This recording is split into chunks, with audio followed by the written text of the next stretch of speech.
Have you ever woken up from a dream, only to have it play out in real-life days, weeks, or even years later? It's a strange, unsettling feeling, almost like you've seen a trailer for your own future. This isn't déjà vu, that fleeting sense of having lived a moment before. This is something else entirely, something far more mysterious. Welcome to the Bizarre Bureau, where today we're diving deep into the fascinating phenomenon of déjà rêvé, or already dream. Unlike déjà vu, which is an in-the-moment feeling of familiarity, déjà rêvé is the distinct experience of recognizing a current situation from a dream you had long ago. You remember the dream itself, and now you're watching it unfold, detail for detail. It's a premonition that has come to pass. Imagine dreaming of a conversation with a stranger in a city you've never visited. A year later, you find yourself on a spontaneous trip, standing in that exact spot, having that very same conversation. The sense of astonishment would be overwhelming. You're not just feeling a vague familiarity. You are consciously remembering the dream and witnessing its manifestation. So, what's going on inside our brains to cause this? Science has a few theories, and they're just as intriguing as the experience itself. One leading idea revolves around our memory systems. Our brains are incredibly complex, constantly processing and storing vast amounts of information. Sometimes the lines can get a little blurry. One theory suggests that déjà rêvé could be a form of memory misattribution. When we encounter a new situation, our brain rapidly searches its archive for similar experiences. It might accidentally flag a new event as a memory of a dream, especially if the new event shares some subtle, subconscious cues with a forgotten dream fragment. It's like your brain's filing system accidentally puts a new document into an old folder labeled dreams. Another fascinating neurological explanation points to the temporal lobes. These regions of the brain are crucial for memory formation and recall. Studies on patients with temporal lobe epilepsy have shown that they experience déjà rêvé more frequently, often right before a seizure. Electrical stimulation of these areas can even induce these dreamlike memory experiences. This suggests that for some people, déjà rêvé might be a tiny, harmless neurological hiccup, a brief moment of cross wires between the parts of our brain that handle memory and perception. It doesn't mean you have a medical condition, but rather that your brain's intricate wiring occasionally creates these extraordinary moments of perception. But let's venture beyond the purely scientific. For centuries, cultures all over the world have viewed prophetic dreams not as brain glitches, but as genuine glimpses into the future. From ancient oracles to spiritual traditions, the idea that our sleeping minds can tap into a stream of time that hasn't happened yet is a powerful and persistent one. Proponents of this view might ask, what if our consciousness isn't strictly bound by linear time? What if, in the unbound state of dreaming, our minds can perceive echoes of future events? Think of it like this. If time is a river, perhaps our waking self is in a boat, flowing along with the current.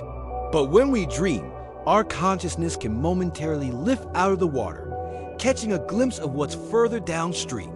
This idea connects to some mind-bending concepts in theoretical physics, like the block universe theory. This theory posits that the past, present, and future all exist simultaneously, and our perception of time as a flowing entity is just a human illusion. If this were true, then it's conceivable that our brain, particularly in the unique state of dreaming, could access information from a point in the future that already exists. It's a radical thought, but it offers a compelling framework for understanding how a dream could accurately predict a future event. It wouldn't be magic. It would be a natural, though rare, function of consciousness operating within a more complex reality than we typically perceive. Let's look at some real-life accounts, because that's where things get really weird and wonderful. There are countless stories shared online and in books. One person described dreaming of a specific, unusual-looking key on a red keychain. Weeks later, they were helping a friend move and found that exact key, which unlocked a forgotten storage unit. Another person dreamt of a news headline about a minor specific local event. A few days later, they opened the newspaper to see the very same headline, word for word. Perhaps one of the most famous historical examples is Abraham Lincoln. He reportedly told his wife and a few close friends about a disturbing dream he had just 10 days before his assassination. In the dream, he heard sobbing coming from the east room of the White House. When he went to investigate, he found a coffin guarded by soldiers and asked one of them who had died. The soldier replied, "The president." He was killed by an assassin. While historical accounts can be embellished over time, the story persists as a chilling example of potential déjà rêve. So, is it a glitch in our memory, a neurological quirk, or are we tapping into the fabric of time itself? The truth is, we don't have a definitive answer. Déjà rêve sits at the fascinating intersection of neuroscience, psychology, and philosophy. It forces us to question the nature of memory, consciousness, and time. For the skeptics, it's a beautiful trick of the mind, a testament to the brain's ability to create meaning and patterns. For the believers, it's evidence that reality is far more mysterious and interconnected than we can possibly imagine. What makes déjà rêve so personally profound is that it's an internal, subjective experience. You can't prove it to anyone else. It's your secret glimpse behind the curtain. And maybe that's the point. These moments challenge our rigid understanding of the world and invite us to be more open to wonder and mystery. They remind us that even in our modern scientific age, there are still vast, uncharted territories within our own minds. So, what should you do if you experience déjà rêve? First, don't dismiss it. Write it down. Start a dream journal. Note the details of your dreams. And then, if and when they happen, you can document that too. By tracking these experiences, you're not just creating a personal record. You're contributing to a larger body of anecdotal evidence that researchers find invaluable. Who knows, your personal journal could one day hold a clue to unraveling this puzzle. The more we share and compare these experiences, the closer we might get to understanding what's really going on. Ultimately, whether déjà rêve is a product of our neurons or a peek into the fourth dimension, it's a deeply human experience. It connects us to the ancient tradition of dream interpretation and the enduring quest to understand our place in the universe.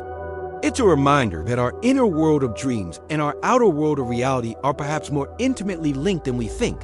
The next time you wake up from a vivid dream, pay attention. You might just be getting a preview of your life's next scene. What do you think? Have you ever experienced déjà rêve? Share your stories in the comments below. I'd love to read about your experiences with this strange and wonderful phenomenon. Thank you for joining me here at the Bizarre Bureau. If you enjoyed this journey into the mysteries of the mind, don't forget to like, subscribe, and hit that notification bell so you don't miss our next exploration into the unexplained. See you next time. Stay curious.